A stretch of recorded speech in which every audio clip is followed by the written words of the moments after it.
போறீங்க. ஆசை வார்த்தை பேசுனா இந்த புருஷனை விட அவன் நல்லா பேசுறான் வைக்கிறான் தான் கெட்டின புருஷனை விட்டுட்டு போறீங்க. அதாவது நான் வந்து எல்லா பெண்களையும் சொல்லல. இத வந்து நீங்க கொஞ்சம் ஒரு நல்ல ஒரு இதுல எடுத்துக்கணும். ஏன்னா சிலவன் வந்து புடிச்சு அப்படி இப்படி கொடுமைப்படுத்துற ஆட்களும் இருக்கு. அதை விட்டுட்டு போறது பிரச்சனையே கிடையாது.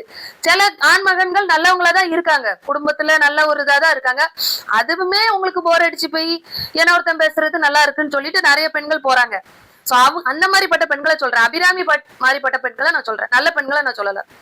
சோ அந்த மாதிரி போகும்போது இந்த மாதிரி நிறைய சமுதாய சீர்கேடுகள் நடக்குது.